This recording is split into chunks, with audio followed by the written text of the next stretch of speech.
Matt, sing clap. Dennis, sing Dennis. Clap. Yep. You told me I'm not allowed to do it. Jillian needs one person. You can do it. Oh. Is that? Jesus Christ.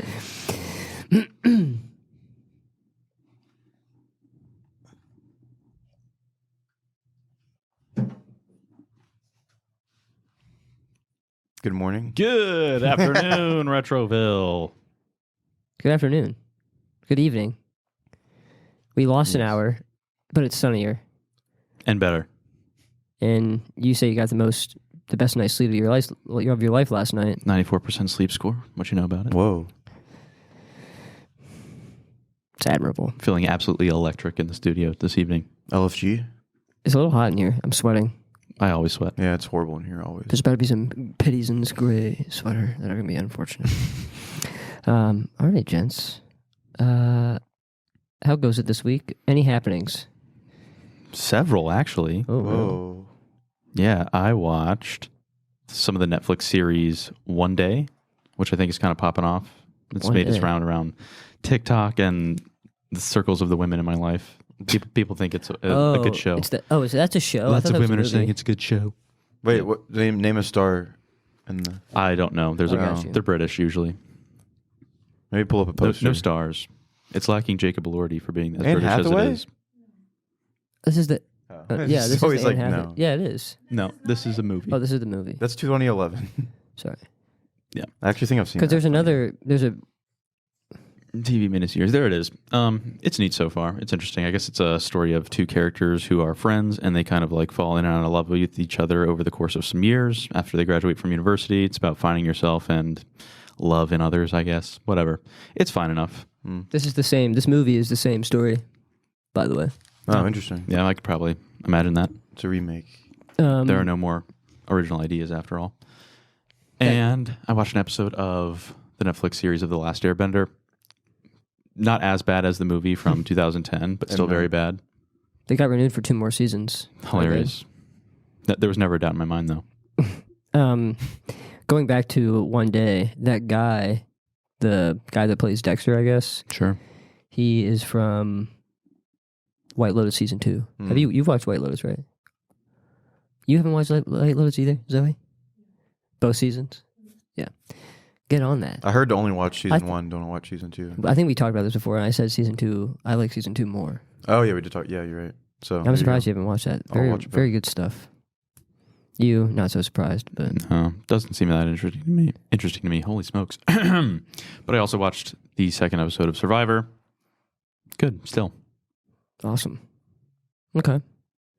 I had plans to do so much watching, and I did none of it. So I was going to watch The Holdovers, and I was going to watch, what was the other one? Maestro. The other 2 Best Picture noms I haven't seen yet. But I didn't watch either. But I did see Perfect Days, which is nominated for Best International Film, directed by Wim Wenders, about basically a older Japanese gentleman in his life. Very, I would say, like a non-traditional movie, and not for everybody, but very good and very beautiful. I liked it a lot. Indie film, perhaps, at least in the States. I was playing an independent picture house, so very good. I think you would like it, Zach. I did not think you would like it, Dennis. So fair enough. When's the big award ceremony? That doesn't matter. That's happening in 27 minutes. Nice. Oh, shit. Cool. Yeah. So we're going to, halfway through this episode, we're just going to turn it on here and play the audio directly through the recording for everyone until just listen. Excellent. Can't wait for ABC to get up our asses about that. That would honestly be worth the press. Yeah, so we'll see. Oppenheimer's going to take the big one probably, and we'll see what else happens. But it's as written. It's as written at the Golden Globes probably. Yeah. All right. Yeah, but that's all I watched aside from maybe another episode or 2 of Love is Blind. But I'm fucking dodging spoilers left and right on that one. So It's impossible. You got to get there, man. Wednesday is when the ball drops, and we find out everything. Oh, really? The finale's not out already? Finale's out, but not the reunion. Oh. The finale is so weak, dude. It's horrible. It's 2 hours of bullshit, to be honest. They were screening the finale at Independent Picture House. I saw. What? Diamond's Direct was in the lobbies. I'm like, whatever works. Imagine man. just showing up at an independent picture house and you're like, you know what? I'm going to buy a diamond tonight. Because at the definitely Love is solicited. Blind, I mean, They're hitting their whatever target audience there for sure. works. Yeah, I Actually, guess. sounds pretty badass. You should have went. I want to get diamonds from Independent Picture House. True. They have small IPH engraved on it. But yeah, that's all I watched. Zach, anything to report? I finished Ted. The last 3 episodes were really, really mid, disappointing. Not surprising. Also, Love is Blind, and then I think that was it in terms of watching. I started reading Dune, Yes. the novel. I read 100 pages yesterday. Oh my I love God. it so much. I couldn't put the book down. I told It's crazy you, for all me. it takes is one good story and you're in. Well, I've already seen the movie though, so if I didn't see the movie, I think it'd be harder for me. Yeah, bro. I kind of identify with that. It would be for It's me. so too. easy to read when you can picture the characters and the Yeah. shit. Yeah, Yeah. and I the bet. scenes and everything. I gotta try an original story. Yeah, but without- you know the book. You know that books can be good, can be worthwhile. Of course, yeah. Yeah. I just don't put in the effort. Reading 100 books of that, especially the first 100 pages of that book in a day is. I was on Tall a order. 4-hour car ride. I was trapped in the car, but still, it flew by. Yeah, still. I wanted to it's keep reading. It's tough at the beginning. A lot of referencing the glossary and whatnot, but yeah. All right, cool deal. Well, let's get right into it. It's Dennis's pick this week, so he will be giving us the rundown. But just want to thank you for tuning into another episode of a shitty movie review podcast hosted by your favorite cat dads, Dennis. Matt. Zach. Oh. We fucked it up. All right, I'll go first. Restart then Zach, the whole then Matt. entire thing. Searching for a good button to hit. Not that one. No. Scrap. Perfect. Scrap. Okay. All right, I'm Dennis. I'm Matt, I'm Zach. and this is the Oh, Letterboxd. Letterboxd. Maybe one time get it right.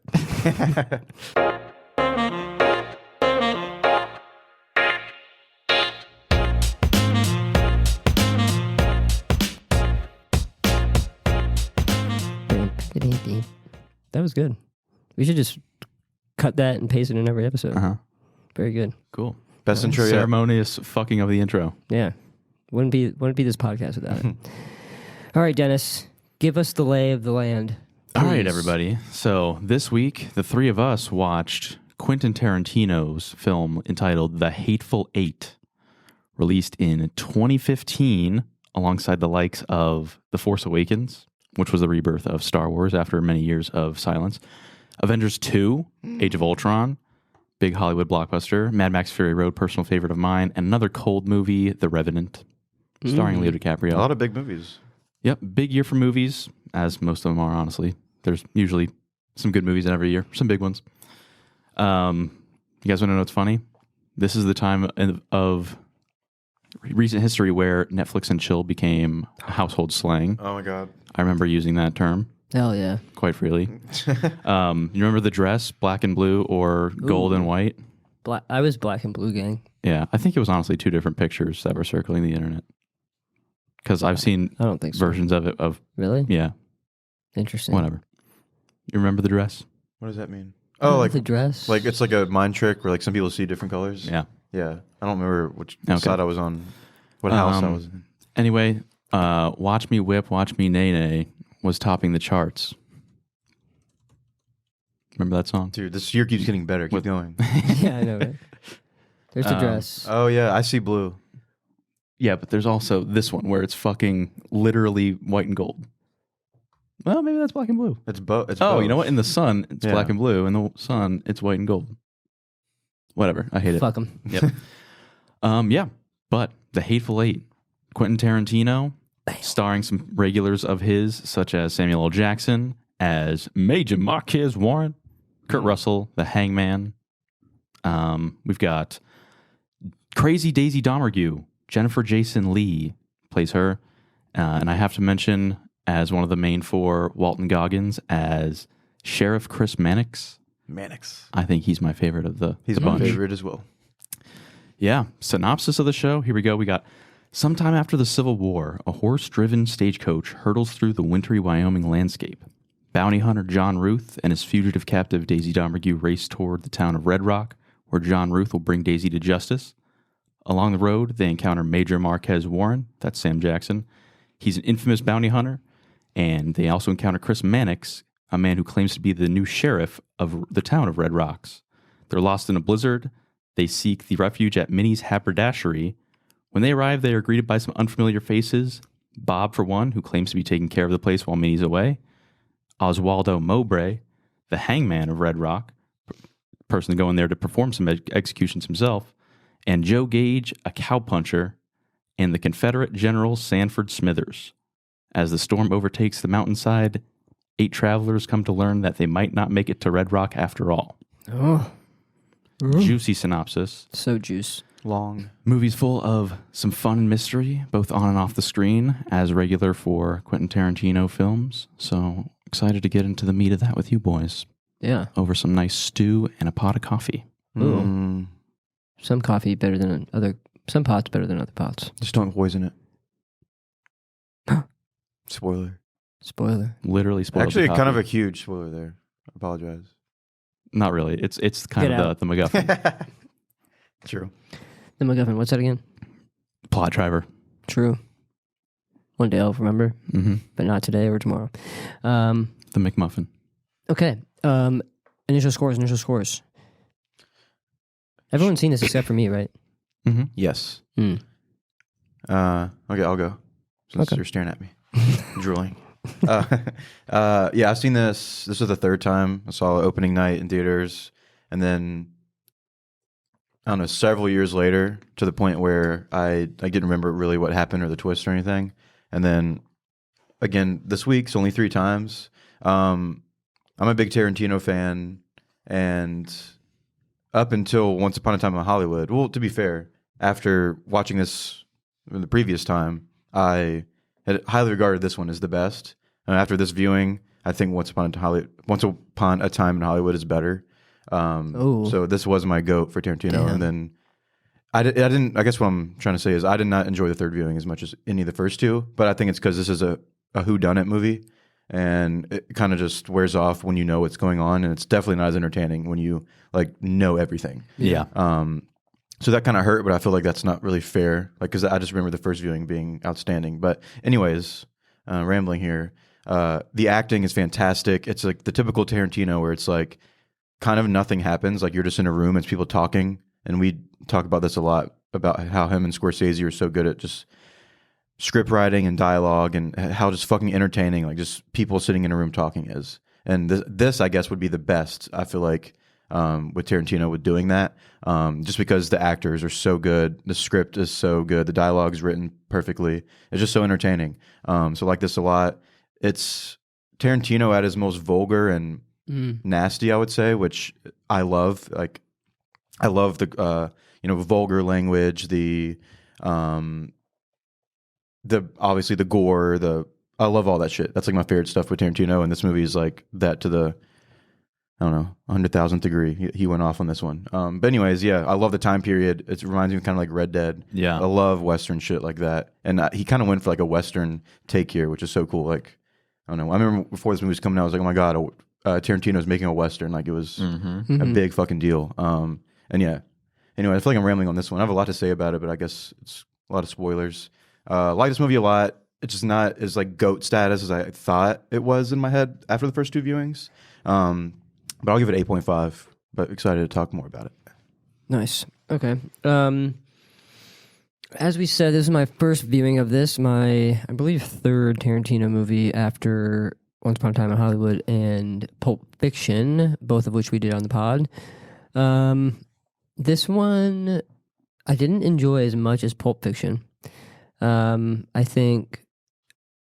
mean, Pulp Fiction's just fucking like a classic, so perhaps don't deserve to be compared totally, although they are both Quentin Tarantino films. I would say I agree, like, Quentin Tarantino's lane is writing characters very well and the dialogue between them very well, and not a lot happens in this movie in terms of, like, we're not changing settings at all.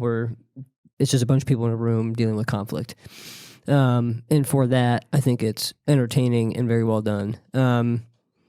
Perhaps like a little boring for me, maybe. I mean, I was invested in the story and whatever, but it was 2 hours and 47 minutes and perhaps didn't need to be. But also, I can see like that raising the stakes for some people, and can appreciate the decision there. So more of a subjective thing. Really well acted. Interesting characters. Interesting twists. And overall, I enjoyed it. I'll probably stick this one at started at like a 7.5. So good time, but also I think there's an expectations piece because Zach had stroked this one off to the degree of 5 stars prior. So, but I don't think that came in too much. But I enjoyed it. Would recommend. Start at 7.5. Nice. Well said. I'll agree with both of you guys here. I, for one, love the setting. I love it sounding like a Western, like it's lots of cowboy vibes, lots of nasty language towards each other, which I'm a big fan of. Everybody in here sells their role pretty damn well, and I like that a lot. Great use of gore, great use of that classic Tarantino something spice in the language. Everybody's really, really smooth talking. Everybody's got really good lines. So the writing is on point for me. I'll say I haven't seen this movie since the time it came out, and I knew kind of what was coming, what was lurking underneath the floorboard, so to speak. But I didn't remember.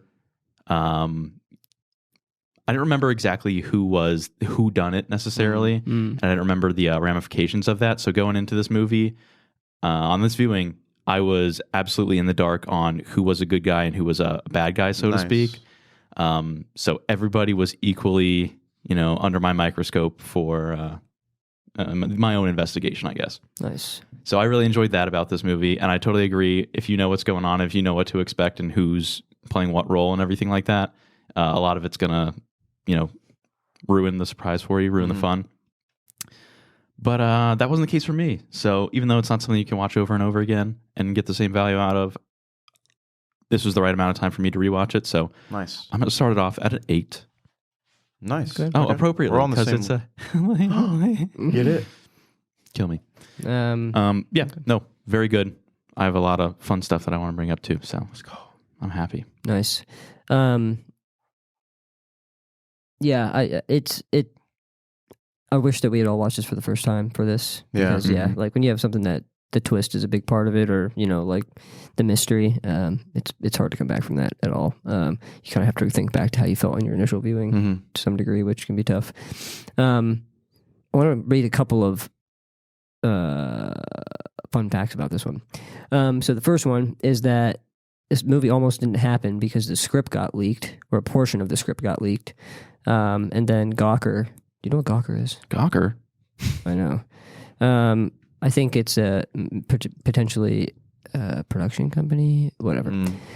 They posted the full script in response, or post the full version, and then in response, Tarantino got pissed and decided not to continue with the project. And then basically a charity reading, whatever that means. They read the script to a bunch of kids?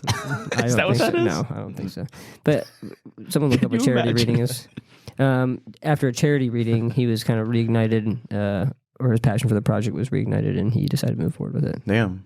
I had no idea. I kind of have a sort of a memory of it being leaked or something, but I don't know. Could be making that up. Charity reading. It's not like a... It doesn't seem to yield any good results on a Google search, so I guess we'll never know. At age 17, I was not plugged into the Quentin Tarantino universe for his leaked scripts. And also, and keep me honest here, as this might have changed, and Zach, you'd probably know, that this was the longest, or is the longest movie of his. I wouldn't know for sure, but this sounds about right. 2 hours and 47 minutes. It's the longest up there. Yeah, I was not expecting that when I started. I was like, oh God. But, I mean, it was whatever. I didn't, it was just, I don't know. Not many near 3-hour films these days, especially back in 2015, so. Also, don't let your dad send you videos of your gymnastics show in 2002, or they'll appear on the screen. No, I like it. I'm a fan of this. Rachel Dance Thriller. Let's go. Oh, my. Yeah. Okay, yeah. Okay. That's all I wanted to say. That was fun.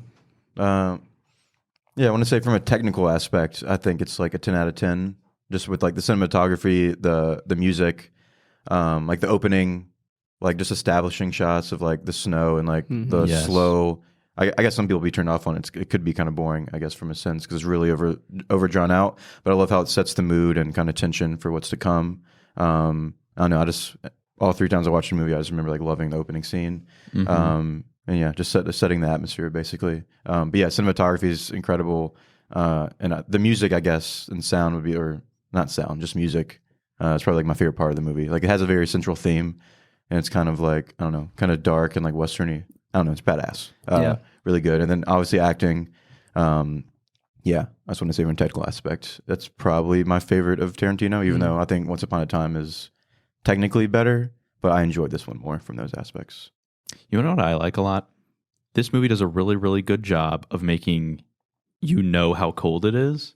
Like I felt a little cold watching it because they're in a fucking blizzard. They're in like 4 feet of snow. You know, they don't have AC or heating because this is right after the Civil War. They're all bundled up with these blankets and all their layers and layers of clothing. But at the same time, when you get inside the haberdashery, it starts to feel a lot more cozy because there's a fireplace, there's coffee, they're eating stew. And even though there's a lot of characters in here, there's like 8 that, you know, have a decent sized role. The movie does a really, really good job of having you get to know them pretty well. Like when there's a movie or a show with a lot of like main characters, like if Game of Thrones comes to mind, it's easy to get lost in who's who and who has what role, who does what, and who has what dynamic with what characters.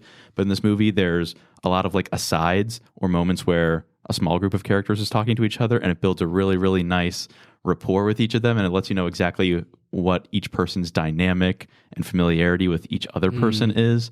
Like coming to mind, one of the opening scenes, like with Sam Jackson, Marquez, Warren getting on the carriage, him and Kurt Russell's John Ruth get to know each other or reacquaint with each other because they'd met each other in the past over a steak dinner. And they have these really nice, funny conversations while he's got his prisoner tied up. And I love that so much. Yeah. That's interesting. I didn't think about that, but it definitely makes a lot of a difference because, yeah, even just like going around the room and it's like, oh, I'm the hangman from the town, or like, it's almost like, it makes me think of Clue kind of. It's like everyone's like has like a role in like their part in the town or whatever, and it's like, oh, who done it from like a role perspective, which seems kind of stupid, but it's almost like a fun little game. Yeah. Well, the movie's like set like a play too. Like, yes.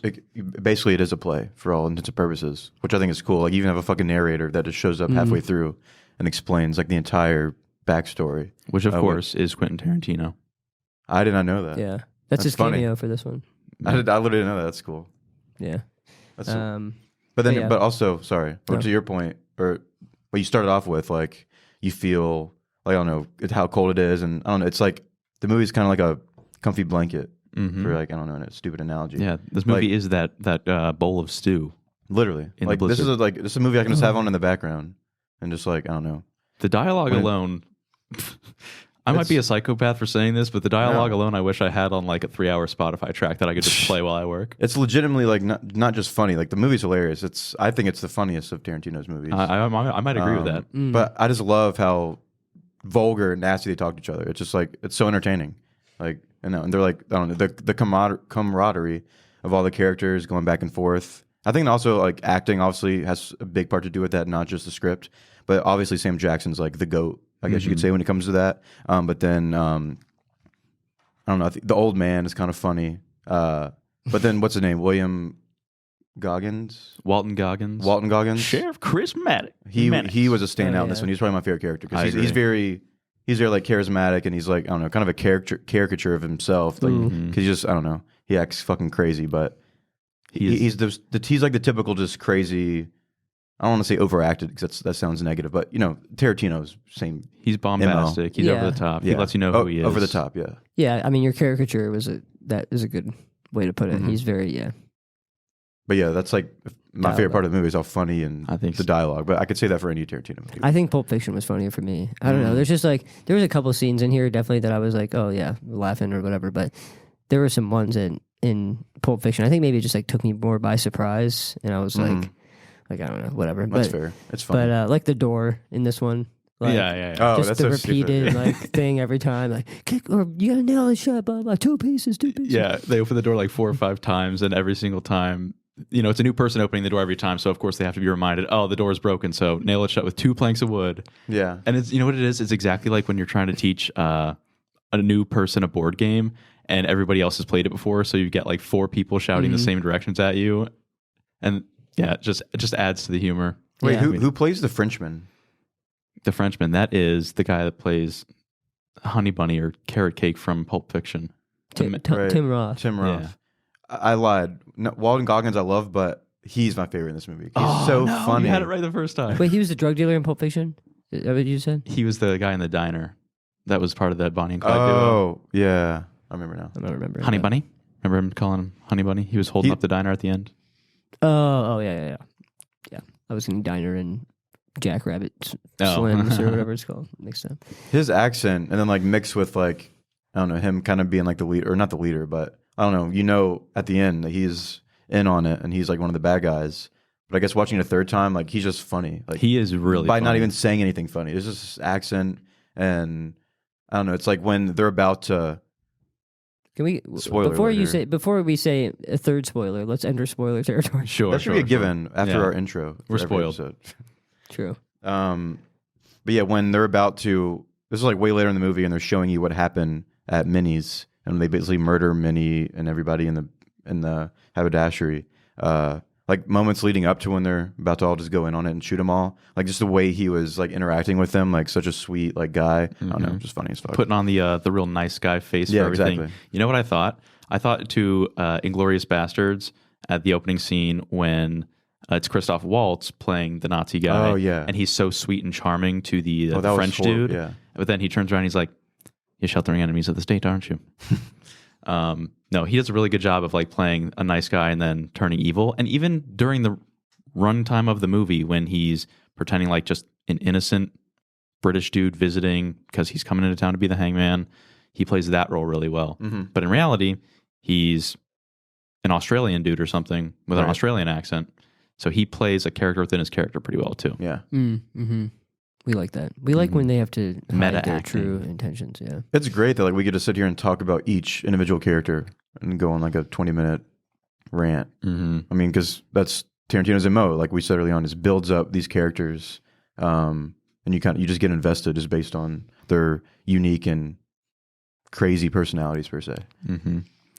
I like how many layers of mystery there are to this one.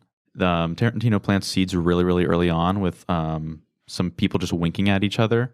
Because I guess I went into the movie knowing that this is kind of a whodunit mystery, and you kind of evaluate who's who and who's really trying to accomplish what.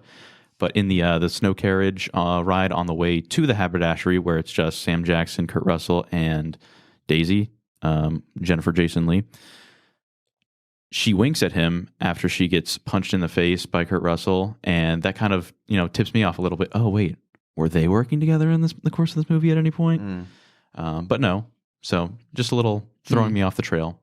Let And me see the rogue jelly bean at one point. Yeah. Like Sam Jackson that's like the only thing about this, because you guys are saying, oh, we should just like listen to the soundtrack or whatever, or like listen to the movie without having to watch it. Did we get some visual clues throughout with no dialogue, and you kind of have to just be paying attention. Like if you look away, you might miss it. But Sam Jackson kind of notices like little things that are amiss. He's very tuned in to the happenings and the haberdashery. The status of the haberdashery and Minnie and Sweet Dave. Minnie? Yeah. because he's a regular there. Right. And so he knows like, okay. He knew from the beginning. Yeah. And he was suspicious and then continued to grow his suspicions until he pulled the trigger, no pun intended, on finding out who the fuck did it. Mm-hmm. Making his guess in the game of Clue. Yeah. Yeah. Facts, dude. Oh, God. Such a good This is a better Clue movie than Knives Out. Well, I'll say that. Knives Out. Knives Out is closer to Clue. Knives Out is more like I mean, the Like it's a literally legit Clue. comparison to Clue. Yeah. Yeah. Like actually, This is Clue for based on- adults. yeah. I went there, yeah. But yeah, in terms of like, I also want to say it's called the Hateful Eight. So like, there's not really a main protagonist. Like, it's called the Hateful Eight for a reason. You're supposed to hate all these characters because they're all basically they're all not good so people. hateful. I mean, like they're all terrible people. All of them are racist as fuck. All of them hate each other. I mean, Dude, like, so racist. yeah, this is racism. The movie. But it's hilarious the way they did it. And honestly, it might be like not even top 3 most racist Quentin Tarantino movies. I was going to say Yeah. Tarantino is racist, the director. yeah, true. But in terms of like that relating to the ending, like I just love that the ending, like we didn't have like one survivor, or like Samuel Jackson, I guess, if you had to pick a protagonist, it would be him, his character. But it's like everybody dies basically, and that's the end of the movie. I thought that was a perfect ending. Maybe predictable given, I don't know, the way the movie went, but still, I don't think you could have ended it any other way. Yeah, I didn't find it predictable at all. Oh, really? Yeah, because I was, even having seen it at one point, I was still, kind of back and forth like, oh shit, is the sheriff of Red Rock gonna, side with the bad guys in order to get out alive? What is he gonna do? And they draw that out really, really well. Everybody in this movie talks in monologues, and it's all so full of wit that you can't help but I could never tell which side someone was going towards, or what someone was going to do if they were going to say, "Yeah, I know it was you," and shoot him right there, or if he was going to say, "I know it was you," and then let the scene draw out or play out even further. Yeah, because both of those happen at many points. And then it's like fucking hilarious. The last scene, they're reading the fake Lincoln letter, which I love. That entire bit is hilarious. Yeah. Fuck, I had one more thing I forgot. What was y'all's interpretation of the opening, the long drawn out shot of the Jesus statue? I didn't draw any whatsoever. I didn't even think to draw anything to it. Well, I figured it was significant because it was like a 2-minute shot or whatever it was for the opening credits. And I don't know if it's like everyone's like seeing Jesus or meeting Jesus at the end of this thing, or am I making it up that, don't we see a shot of Domergue like hanging at the beginning, but like not actually? Or am I completely Not that I making recall. it up? Oh. Not that I know of. I could have sworn there was like a shot of like maybe like the top of her head and she was looking down. But I don't know. Maybe I just fucking pulled that out of my ass. But it was like, I don't know if I did see that, it was insinuating that she was going to get hung at the end. But wait, I was just thinking about this when what I was saying earlier a second ago. Do we ever know if Mannix was the sheriff or not? Does that ever get revealed? Not real. I mean, not like no one can verify, but that's something I love about this movie. Yeah. It's in a time period where everybody kind of has to be taken at face value, and you kind of have to build trust and rapport with them through other methods. So, yeah, he could have been lying, but if he was, he knew all the right things to say, just like everybody else that was trying to lie about their role or telling the truth about it. Well, that's a good point. So the movie cuts the credits. It's like you still... Yeah, you want to know, like, okay, well... Was he actually the sheriff? Like, yeah. I don't know. No, well, same. I guess that worked then. Because like... Did she actually have a gang of 15 killers coming to the haberdashery to pick them up after all? You don't know. Who knows? You can't I guess it trust doesn't anybody. matter. Yeah. They presumably both bleed out and die at the end. I knew I was locked in, like, going back to my first viewing. Like, I was locked into the movie and I was like, oh, like, this is going to be sick when... So the beginning of the movie... Same, like the first conflict or first introduction of characters is when Samuel Jackson says that his horse, like, I think just collapsed. Didn't make it. And then so he's looking for a ride. And then Kurt Russell's character, this is the John name. the Hangman Ruth. John Ruth. He's got the bounty, so he's trying to protect his bounty so he can get his cash, bring her in. So obviously he doesn't want anybody in the carriage with him. But he ends up letting Samuel Jackson's character in, and then what locked me in was they stop again, and then here comes Mannix way off in the distance, and then Kurt Russell's like, "Oh, this is fucking suspicious. Weird." Yeah, we're out in a blizzard, and I'm to believe there's two hitchhikers.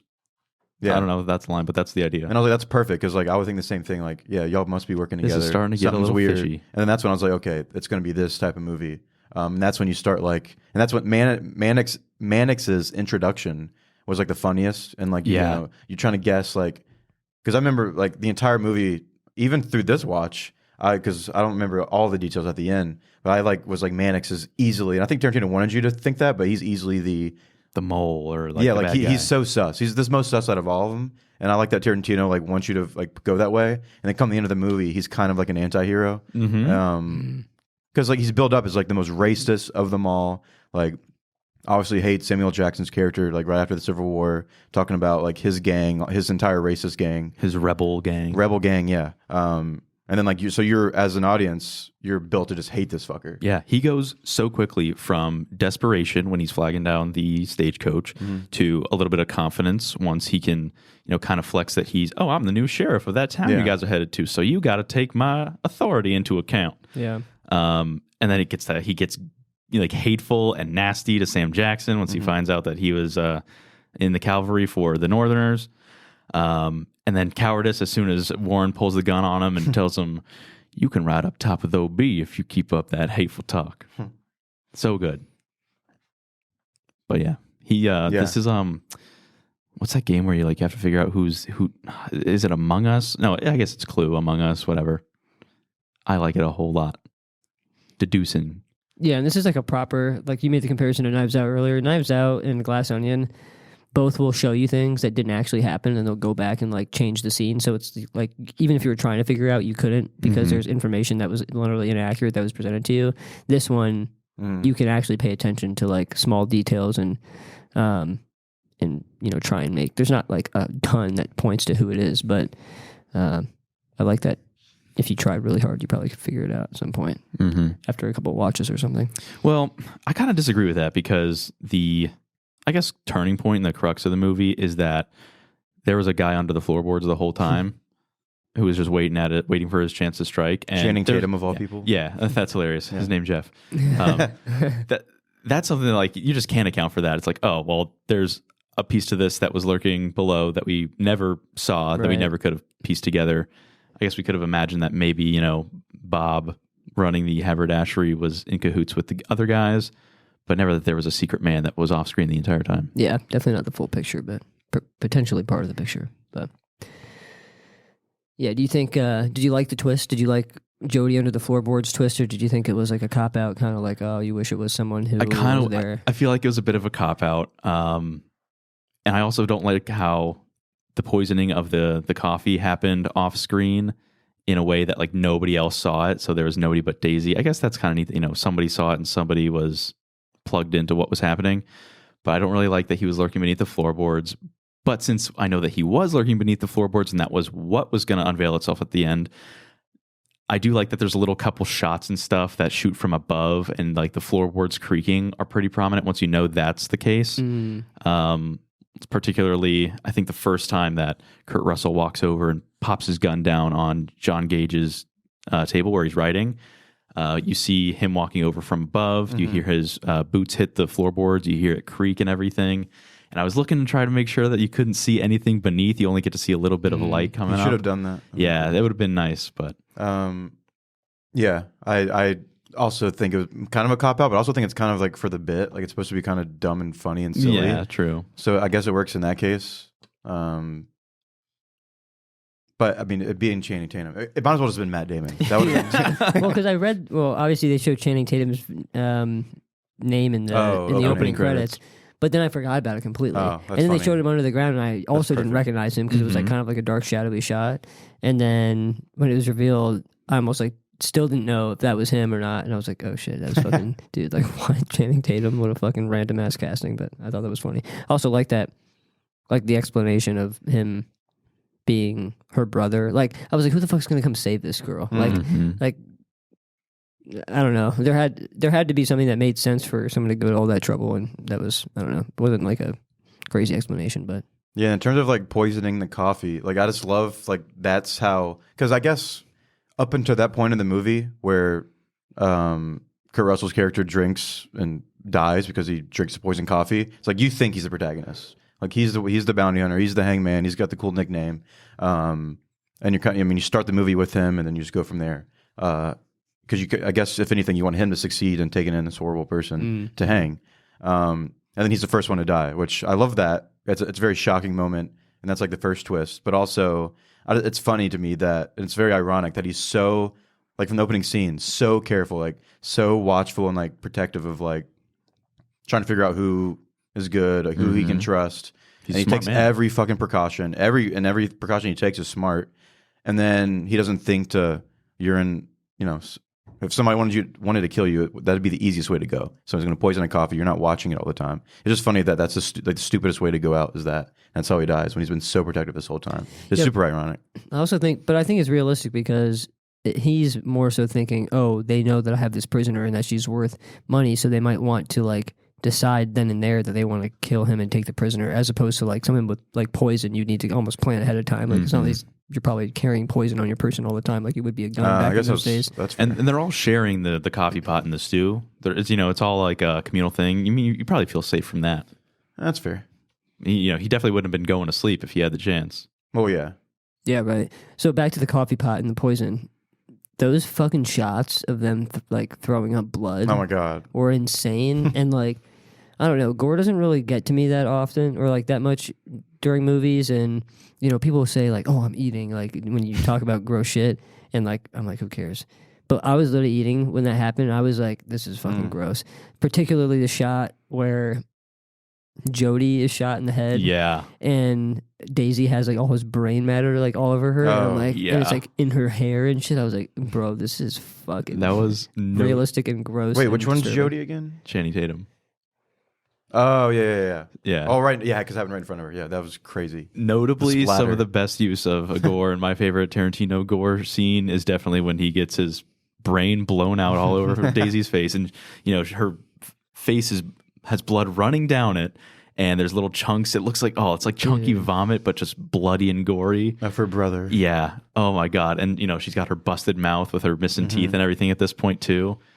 Absolutely gross, and I love it. I'm here for it. Do you like the gore, Zach? I know you're a big gore fan. Do you feel like this particularly? It's just so fucking realistic. Yeah. It's like horror movies, like Halloween or like Halloween Kills, when it's like, I don't know. There's always like your typical horror movie where it's like, why it always looks kind of so generic. Whereas Tarantino, it's always so fucking like brutally realistic, and I love it so much. Like whoever does the makeup and whatever, it was Greg Nicotero, the guy that does the special effects for The Walking Dead. Oh shit! I guess that makes sense then. Yeah, I mean they collaborate on a lot of other Tarantino movies too, but I saw that one in the opening credits as well, and I was like, oh, that's so cool. You recognize his name, or does it say? Yeah, it says it in the opening credits. Oh, it doesn't say it. It doesn't say Walking Dead guy in the opening credits, but I recognize his name because he was a frequent on the Walking Dead after show, Talking Dead, and they talk to him about all the special effects all the time. But yeah, no, and it makes sense, dude. It checks out because the special effects in The Walking Dead pretty darn good. I won't say anything for the writing of that show, but the special effects were something they really got right. Yeah, and they carried over here. That's a good fun fact. Yeah, I don't know. I was disturbed by that more than I expected to be. That's also like a comical point of the movie for me. I find it so hilarious when you've got like these shots of these people, standing, laying down, whatever, and you see their faces, and then at the sound of a gun blast, their face just disappears, and there's nothing like a mushy mess anymore. Yeah, it's like a well done, corny. Exactly. Gore. Like it's like something you'd expect out of a cheap horror movie, but it has like a high budget and it's well done. Like the idea of like, oh yeah, their face just like blow up. It's like something stupid, but it looks so good and it's so effective. Yeah. It's like Terrifier, but with a good script and a tight story. Something you'll never get. Never. That's fair. Unless I wrote it myself. Of course. All right. Any dislikes about this one? Yeah, I guess my only dislike is that there was a guy beneath the floorboards the entire time. I would have liked it much better if the only actors in the nefarious plot, so to speak, were the ones that we knew of and the ones that were like on camera. I would have liked it much more if, I mean, we got a comedic head explosion out of the Channing Tatum character, but I think the same thing would have been a little better for me if it was one of the people that were above ground that just drew on the other guys. But I'm going to take that back because I think my favorite, funniest part of the movie is when they're telling Channing Tatum to come out of the hole, and they're like, "Throw up a pistol, throw up your pistol." Oh yeah, and he throws up his pistol, and he's like, Sam Jackson leans over and says, "I bet he's got another one down there." And Walton Goggins, "Throw up your other pistol." "I ain't got another pistol." Sam Jackson goes, "Well, you better shit one out or we're going to blow this bitch head off." And then like 3 seconds go by and then he throws another pistol out. Dude, that's comedic timing at its best. The shit went out was a fucking hilarious line. No, that was the best in the movie. That was funniest in the movie, yeah. Biggest laugh out loud moment. So yeah, okay, you know what? No, nothing I did like about the plot. All right. Anything else? Well, so you didn't give this one a 10. That's true. So anything else you didn't like? You're convincing me. Honestly, maybe not. Damn. This movie also didn't feel like it's runtime for me, which we're on a hot streak for that. Dune 2 and this one back to back. Some long ass movies. You love it now. You're a 3-hour guy now. No, I love it when it's good. Yeah, I mean, there's that's any obviously movie. Yeah, like if it's short and it's bad, or short and it's good, it doesn't matter how the length. You should have to have a license to make a movie that's over 2.5 hours. Honestly, over like you can make an argument for over 2. But you gotta have a 90-minute banger first. But yeah, I mean, it's good movies are not hindered by their length, typically, Yeah, because there's a good enough story to tell to make it worth it. Right. that's true. That's true. This one is a little artiste fart smelly with the amount of establishing shots, the length of time those take. It strokes itself off when it gets like these close shots on the characters and the actors and how much detail is in their face, their makeup, their sweat, and all that stuff. But it works for me. It's probably the Wild West cowboy setting that does it for me, and turns that blemish into a sparkle. Yeah, I kind of agree there. Like, well, two trains of thought. Like, one, it's a whodunit movie, so actually, I'm gonna say that point for later. But what I was originally gonna say, in terms of the length, like, agree that it's like artsy and like I guess that's subjective in terms of like the establishing shots, how much we're focusing in, and it's like building atmosphere. But this isn't one of those movies where it's like this could have easily been a 90-minute movie, and it could have been like really tight. And I'm not saying that's a good thing. Okay. No, like I would not want that, but I'm saying it easily could have. It's not a movie where it's like this long 3-hour movie, but it's like stuff all these things that you can't take anything out. Like you could easily cut this movie in half. You could just edit this movie in like no time, just to get rid of like a lot like of the atmosphere stuff. Which again, I think that's subjective though. But I can say though, like some points during the movie, it does get slow. Pacing does slow down. I can't say it's like perfect when it comes to pacing or anything. I don't know. I could have used maybe 20 minutes less. It does feel overblown to me a little bit, but I still enjoy that because of it. So I guess I kind of agree with exactly what you're saying. Mm-hmm. I can admit that it feels that way, but I would prefer that it was that way. I don't know if that makes any fucking sense. You just play musical chairs with yourself and end up in the same seat that you love. I don't know. I can't make up my mind. No, I mean, I'll just leave it at that. I get what you're saying. I mean, it does. It feels like it suffers from bloat, but you know that the movie would not be as good as it was if it was shorter. Perhaps like maybe a few minutes shorter. But I mean, it does. I feel like it does suffer from a pacing issue a little bit, but I don't know that I would change anything about it. Like, I feel like that pacing. I'd rather have that pacing issue and get what we got than try and solve it and lose some of because the atmosphere. Like the set and the atmosphere is a big part of it because we only have one set. That's all you have. We only have one scene. So without it being really good and well established, then it might fall short.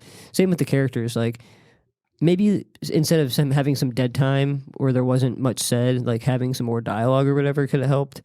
But also at the same time, I feel like it just helps establish like the tone and the mood between the characters and in the room and things like that. 100%. So, yeah, I think my biggest thing was probably just the pacing and maybe. Honestly, I don't know. I didn't feel like this was 2 hours and 47 minutes. I also love. This is so stupid but brilliant at the same time. The use of chapter title cards. Oh, it's so cool. Does so much to break it up into It's a play. 6, 20-minute or I don't know how that adds up. 30-minute portions that it doesn't like just that alone makes it more digestible. And a lot of people would like never want to sit down for a movie this long, and I don't know that gets it just makes it easier for those people. So effective but simple way to do that. But yeah, I don't know. I think my main issues with this one aren't actually issues. It's just like subjective in the story. And well, I have one more that I think you'll agree with me with, like, because again, like. There's not much negative I can say either. But at the end of the day, like when it comes to like a whodunit movie, it's like it can only be so good. I feel like, at least for my own taste, like there's not such thing. There'll never be a whodunit movie that's gonna be like above a 9 for me. I think. Like I just. This was 5 stars to begin with for you. Don't forget that. You said 8.5. No, at the beginning. He said above a 9 now. Yeah, I would originally give it a 9. Oh, okay, maybe not 9, but 9.5. I don't know. I don't think a whodunit movie could ever be like super like could amazing be for me. Top 5 movies or something like that. Or maybe not even that dramatic, but just fucking amazing. Like 5 stars. I don't know. Like we need to really only drill be 4.5 down into the possibilities of what a whodunit movie could be for you. Because like I don't know, you can only do so much, I guess, like with its story. Because like I don't know, is it my favorite whodunit movie ever? Probably, actually. Yeah, actually, probably for me too. But I don't know. You can only do so much. You know what I mean? Like, there's not gonna be action sequence or in the atmosphere and the story of this one. Obviously, there's not. But I don't even know why I just said action. It's not an action movie. But I think you know what I mean, getting though? at is like there's certain elements that don't really fit into the whodunit template as well as others, and you probably would prefer, or movies that would fall into your top movies of all time would not fall into this template necessarily. Right, like this maximized its blanking on words today. Yeah, I'm with you. It's as much of a value as you can get out of it. Thank you. That's out of a whodunit. Yeah, but yeah, I can't give it above a certain score though. I guess if that's fair. Sure, whatever rules you want to set for yourself, man. But you give it a 10, please. All right, we'll see. Anything? I mean, I don't know. It's such a simple movie. It's been a while since I've said this, but I don't really have much more to say about this one. All right. How about the fantastic lines such as, well, cut my legs off and call me shorty?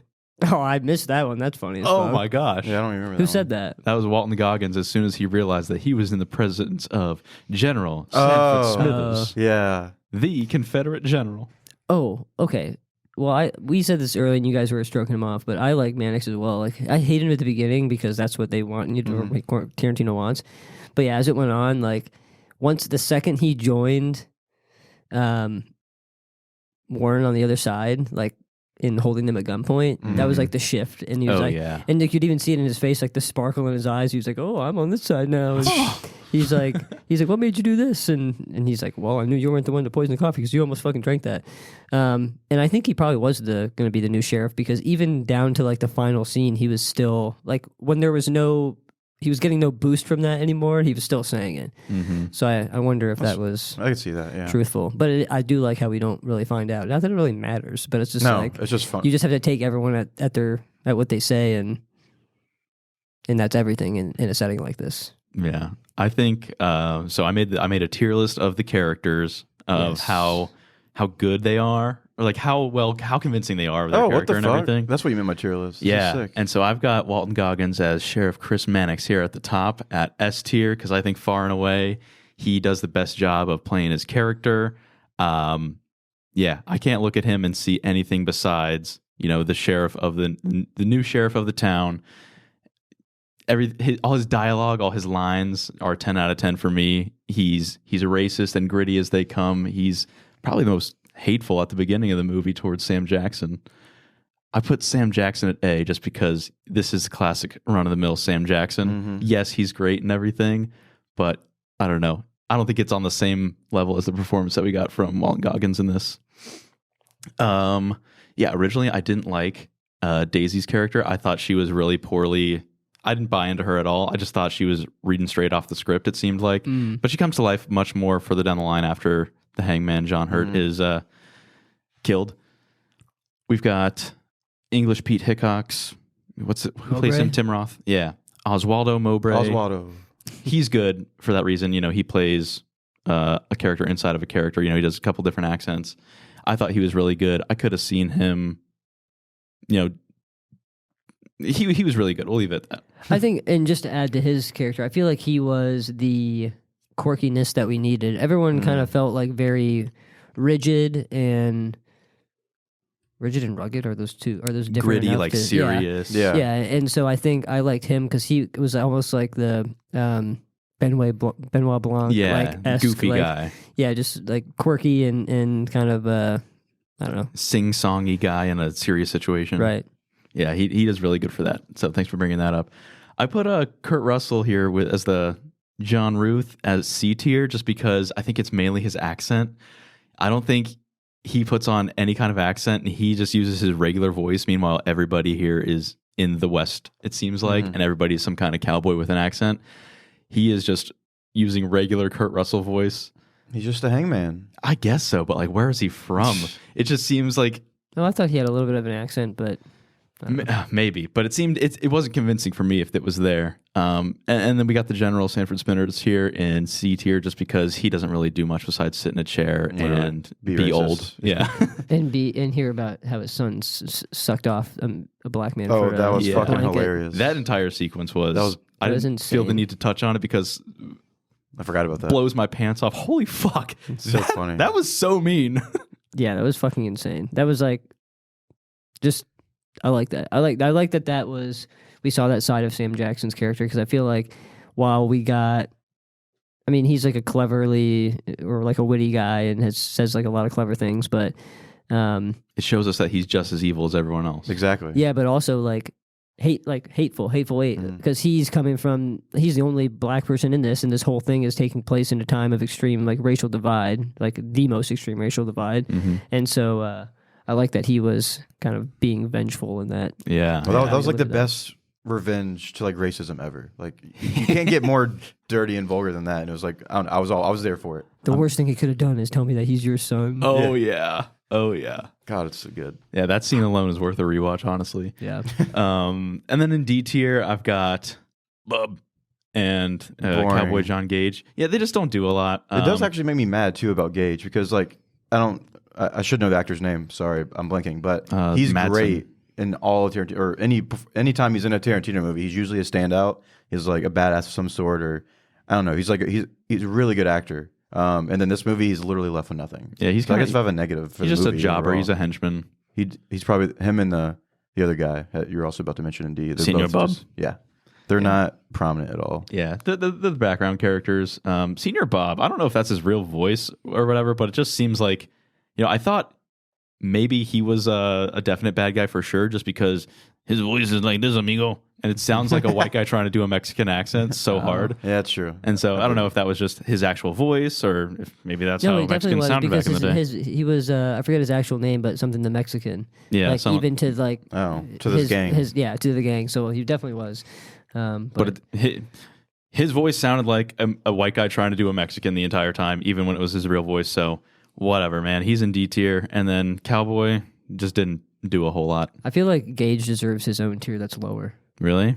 He just like he literally do? didn't do anything. Yeah, and like they made him out to be like this interesting character at the beginning. Like I thought he was maybe more suspicious, or at least John Ruth was more suspicious of him than Mowbray or Senior Bob. We obviously know that Warren was most suspicious of Senior Bob to begin with, but he was so intriguing because like you walk in, he's got the typical like sly cowboy hat over his eyes, and then like he's the quietest one out of anybody, not revealing anything. And then maybe that's like the whole thing. Tarantino wanted you to be so interested and intrigued, and then he literally does nothing. Then he's like, I'm writing my life story. Oh, yeah. And it's like, like, are we going to, what's his life story? And but again, just goes to say, like, it's building up the characters to be interesting enough that you're like bought into all of them. Like, Gage, I say Gage deserves his own, like, further tier down, but compared to other movies and, like, non-Tarantino movies, all these characters are, above average, I would say. And so I think that's worth mentioning. Good job with the tier list, Dennis. Oh, thank you. And you mentioning that actually kind of makes me think that the reveal could have been a little bit better. So at one point, they're saying, all right, if you don't tell me who poisoned the damn coffee, I'm going to blow this bitch head off right here. And then John Gage says, it was me at the last second. I think at that point, it would have been a better time for Channing Tatum to say, wait, from under the floorboards and have the plot unfold that way. And then Sam Jackson would be like, there's a motherfucker in the basement or something like that. Well, because it wasn't, I feel like if they would have done it differently, if they would have said, I'm going to kill her right now if no one tells me. But he said that he was going to make them drink the coffee. So they had to say that for themselves, as opposed to Jody didn't have any stake in them dying. So like if they drank the coffee, so be it. No, like, he was going to pour the coffee down Daisy's throat. Oh, yeah. Okay. So the brother could have came up and saved. Yeah. Daisy was the oh, that's bullshit then. I call that as a plot hole, honestly. Jody would have come out of the floor. Yeah, that's a good point. Yeah. Damn it. This movie just dropped 5 out of 10. No, all right, well then I regret making the tier list. A good cast of characters. Also, I like the reveal of old man Whitey not being in on it. Yeah. Oh yeah. I like that too, honestly, because he's pretty much a vegetable in this movie, and his only stake in the game is to get out alive, so he has to do what they say. He did a good job staying hushed up. I like that he did go for the gun and ends up getting shot as a result of it. Also, he got baited into it. Honestly, that was probably a huge sigh of relief for everybody that was in on it and everybody that was trying to rescue Daisy. That's a good point. True. Yeah. That's the worst thing he could have done. Samuel L. Jackson. Little play there. Yeah, it was good for the bad guys. Also, another plot hole. There's no way those motherfuckers cleaned that place. Oh yeah, in 4 hours. That's true. After the explosion of the jelly bean jar, I'm like, what's going to happen to this jelly bean jar? Because it's sitting. Was it sitting up there? Or maybe it was showing that it was missing. Yeah, Because there was like other jars of candy up there. It was like one, there's a blank, and then there's two more. Okay, yeah. But I was like, what's going to happen with this? And it literally gets fucking blown to oblivion. You got Senior Bob picking up 656 jelly beans off the floor for 2.5 hours. They didn't manufacture brooms in the 19th century. Yeah, true. No. You guys want a couple fun bits of trivia before we wrap up? Let's do it. Please. So this movie, very, very cold, filmed in Telluride, Colorado, if that's how you say that. Mm-hmm. They actually got a stroke of bad luck and had really, really nice sunny weather for a portion of the movie. So Quentin Tarantino, Kurt Russell, and Sam Jackson went to a local ski lodge and participated in a ski burn, which is some sort of symbolic sacrifice to the snow gods to call for a snowstorm. Really? Yep. Damn. I love that. So they had a good time, sure, a couple pints of beer, and a couple days later, it snowed, had a huge storm. That's crazy. Which was good for filming, but who's to say if it was actually an act of the snow gods or not? Or just Telluride, Colorado. I think it's the gods. I like the ritual. I like the ritual too. I also like how this movie was originally in Quentin Tarantino's mind as a sequel to Django. And Django was going to be in this movie, but eventually he decided against it, which would have been cool for some fans. But I like that it's a standalone. But you still get your Easter eggs because Sam Jackson is introduced at the beginning of the movie, sitting up atop a pile of corpses, as he is the bounty hunter, and he is sitting on top of Django's saddle, as was used in the movie for Django. And Django's green corduroy jacket can be seen on the floor in some shots of Minnie's haberdashery, confirming the Tarantino cinematic universe. And That's the best thing to Oswaldo. happen to Zach. Yeah. Yeah. Sliced bread. This is better than the MCU. That goes without saying. Yeah, that was given. Oswaldo Mowbray, his real name is revealed to be English Pete Hickox, and that makes him ancestor to the Inglourious Basterds character Lieutenant Archie Hickox, which was Michael Fassbender's character. Whoa. I haven't even seen Django or Inglourious Basterds, but I'm here for the Oh lore. my gosh. Wait, did we not do Inglourious Basterds for the pod? No. Oh, shit. I guess I just watched that for fun. Great. God forbid you do. Yeah. Fuck me. Those are two of my favorites. Yeah, and what I really liked as somewhat of a musician artiste myself, Jennifer Jason Leigh plays a nice little tune in the movie. Sounds really, really good. She actually performed that on set, and the recording of her playing it on set was used in the official soundtrack, full of the knocking at the door as people are coming in during her song, as well as Kurt Russell kind of talking to her in the middle, asking her for another verse. And you guys know how Kurt Russell randomly gets really angry and smashes the guitar. That guitar was a $40,000 museum piece, and duplicates were supposed to be used on set for the smashing scene. But Kurt Russell somehow didn't get the memo that the real one was in her hands at the time, so he took it out of her hands and smashed the actual museum piece guitar. That's awesome. Which is why Jennifer Jason Leigh seems to kind of break character at one point and says, oh my God, what the heck? Because it was the actual guitar, dude, and Kurt Russell crazy. beefed it big time there. I'm going to go rewatch the scene to see her reaction now. The museum was really, really pissed, and they're not giving out any museum pieces for movies anymore. Damn it. That's like the funnest fact that I think I've heard on this podcast. Easily. That's Good crazy. job. Yeah. She literally breaks character in the movie. She seems like it because she starts talking in a... Well, that makes sense. She kind of screams like, what the heck? I did know, it did seem like it wasn't in her accent. Or, that line seemed out of place, Yeah. for sure. Okay, yeah. That's crazy. But Tarantino liked the reaction so much that he kept it in the movie. That's just up his alley, honestly. Yeah. Like, oh shit, this actually went horribly wrong and not according to plan. Let's leave it in. That's par for the course for him. Kurt Russell, man, no wonder they killed him off. I also I was like, wait, why did he just get so angry about that? Maybe it was the poison starting to like fuck with his insides and maybe he was pissed off at that point. No, he was just being mean. She said that he's going to die. She was like, when you die, John, like when I'm in Mexico or whatever. That was like the last line of the song. He was just like, shut the fuck up, bitch. Oh, okay. Gotcha. Like, yeah. Oh, I like missed even that the whole part then. movie, yeah. Oh, well. But damn, that's fucking crazy. Yep. Rip Kurt Russell. No wonder he's not in any movies anymore. Can't control himself on set. I'm just kidding. All right. Shall we wrap it? Yeah, let's wrap it and tap it. Zach? Yeah. Like I said before, from a technical aspect, it could not be better. Standouts for me were the music and cinematography. Acting was outstanding. Obsessed with this script when it comes to the dialogue. the characters' interactions were. I mean, like Dennis said, you just listen to it on podcasts. Like it's legitimately funny as fuck. And in terms of Tarantino's filmography, this is probably my second favorite behind Once Upon a Time.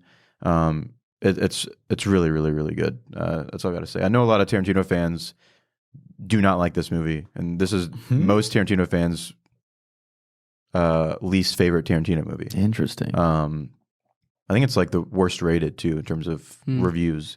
But I disagree with that totally. I mean, if you're a Tarantino fan, you have to watch this movie. And I recommend it to anybody that's like, I don't know, likes a whodunit movie.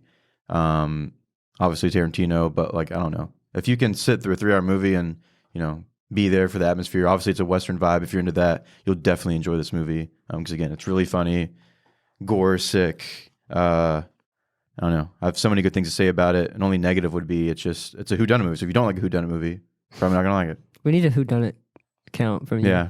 Oh my god, it's gonna be through the roof. Is it going to be higher than the Edward count in this movie? Absolutely not. Dude, literally not possible in a Tarantino This was movie. insane. This was just like egregious. I mean, It's like on par with Django. It's not even close to being as bad as Django. But I mean, I'm for it though, because like they're showcasing the time period. It's like, I guess, but also like, I don't know. This one was made more realistic. sense. Like we had multiple uses in Pulp Fiction, and that was completely unnecessary. This one I like. That doesn't make understand sense. more. Hey, that was 1970s LA though. I think Tarantino's just racist. That was 70. I thought it was 90s. That was Movie came out in the 90s, but yeah. But I think the movie was placed in modern day. I thought it was 80s. Once Upon a Time is 68 LA. There's literally no way to know without Tarantino's ruling himself. So You can no way to look at confirm that vehicles. And that's a great time to say we're going to have a guest next week, Quentin Tarantino, joining us for the pod. He will First be here. guest. We'll get canceled. I'll say the N-word on the pod. Don't hurt yourself. Just like you over did in there. Pulp Fiction. We've literally had 2 guests. First meaningful guest. Sorry, Andy. Your wife. First industry guest. Oh, you know what I mean. Anyways, I also was going to ask you before I finish mine, what's your favorite Tarantino movie? It has to be this one so far. Well, I thought you said you liked Inglourious. I do like Inglourious Bastards a whole lot. more. But he's about to give this one a 10, remember? Oh wait, Oh, did I shit. say I liked Inglourious more? I swear you said 5 minutes ago. I thought you said you liked Inglourious Bastards. You said Inglourious Bastards and Django are my 2 favorites. I'm pretty sure that was said 5 minutes ago. Holy shit! I I might missed have it. had a stroke because I don't recall saying that. If I did, I didn't mean to. Oh. I'm sorry. Okay, never mind. Understood. Unforgivable. We have to hold you to that. But yeah, to finish my final score, I guess I'll just keep it the same, 8.5. It's just hard to say, like we talked earlier. I can't really give any specific negatives about it. It's just a fantastic Tarantino movie, just not as good as Once Upon a Time. Sorry. Okay. Okay. Bada bing, bada boom. Bada bing, bada boom. Sold. I will... What do I give Pulp Fiction? Sinful score referencing. No, it's allowed. I do it secretly. Yeah. I mean, I started this, and also it's like, everything's just going to get a 0.5 if I don't. I'm going to give this one a 7. I'll give this one a 7/7. It's good. It's definitely a solid movie. It is just maybe not my favorite Tarantino movie. I think I would like this honestly more after a second watch, even though like the mystery is quote unquote spoiled already. But I think like I could just appreciate, like we have these discussions. It makes me want to watch the movie again and like appreciate the things that we talked about that I didn't appreciate to begin with or whatever. So I could perhaps say that about any movie that we talk about on the pod. But Yeah, if you give it like 2 years and then watch it again, you forget some things. Right. Like that's how it was for me. I Yeah, loved it the true second that. time. yeah. Yeah. Yeah, like I love Sam Jackson's character.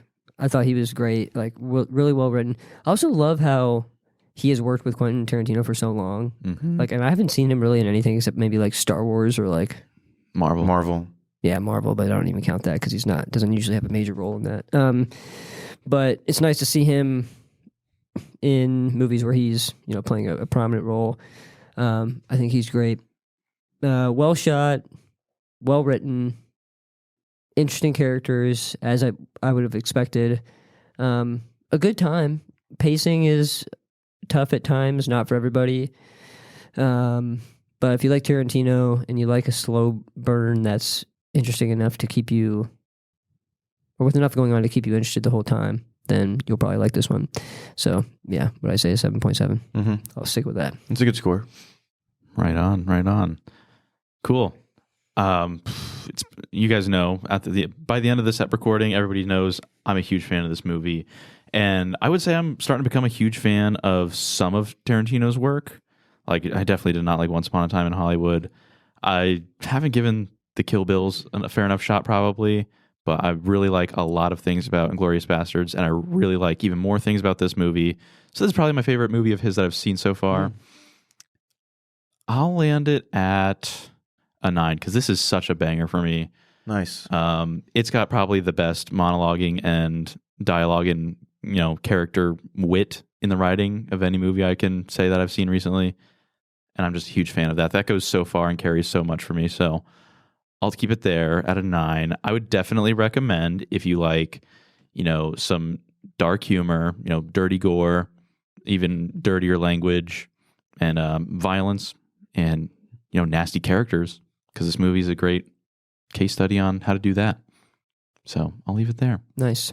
One thing I want to mention that I didn't is when I was looking this up, because it's on Netflix right now, so if you haven't seen it and want to go watch it, it's there at the time of this recording. There's also the Hateful Eight extended version that's in episodic form. Yeah, I never and there's saw like it. 4, and I was at first when I pulled it up, I was like, oh fuck, like is this the only thing that's on here? That could be But fun. then I didn't know it was saw on that there Netflix. I would have watched that instead of. Well, I guess that would have been fair. You But would've no, liked it'd been that. interesting to know the Yeah. differences. I don't know how much longer it is. I think it may be like 4 50-minute episodes or something. So Mm-hmm. I don't know what that puts it That at. sounds Maybe right. like 30 minutes longer or something. But Damn, that's a decent chunk of fucking movie. Even more Um, slow-mo Sam Jackson dialogue. I'd be interested to see the kind of decision. They're like, what scenes don't make it into a Tarantino movie? And Yeah. he decides to keep in the extended version. There are I can 3 only more imagine. shots of the blowjob. Yeah. Direct. And 1 foot job. Direct nudity. Yeah, right. So yeah, I just want to call that out. And you haven't seen that, you said, right? No. Yeah. All right, cool deal. Next week is my pick, and we're gonna be changing gears a little bit to something that Animated? No, not quite. Ooh. But we're gonna be switching gears to a romance movie. Is it a musical? Yes, Joker Okay. 2. we got early screening access for Letterboxd. No, we're gonna be watching Past Lives. Oh, Past okay, Lives, good. Okay. I've been wanting to see this one. Wait, that's a musical? No, I was just, You mother. I was just Yeah, I was scared. I letting was you- really scared. for a You second. mother. no Past Lives. Let's go. Now that you're excited, I'll say it is nominated for an Oscar. Mhm. But that's not what I That'd chose be- it. I've seen it already. I know you guys both have not. I know it's on your watch list at least. Mhm. Perhaps yours, I'm not sure. But yeah, interested to see your thoughts. A little slower, it's serious and romantic, We need this. whatever. So Shit, yeah. Yeah. Also, I've been hearing people talk about beef lately on one of the other podcasts I listen to, and they're validating your high praise. for beef, Mhm. Oh. I thought beef was okay. Oh, what the fuck? I mean, I thought it was Several decent. other people I told me thought it it was was like decent. stand out. Well, people love that show. I mean, it's good, but the last episode was kind of like a little Mm. creepy for me. But you, Creepy. That sounds not intriguing. creepy, but Oh. I just like to use it. But watch it. Let me know what you think. Nah, maybe one day. Yeah, true. I wasn't gonna say I was gonna watch it or anything. No, God forbid. Okay. All right. Cool. Well, thanks for tuning in to another episode of The Litterbox. Check us out wherever.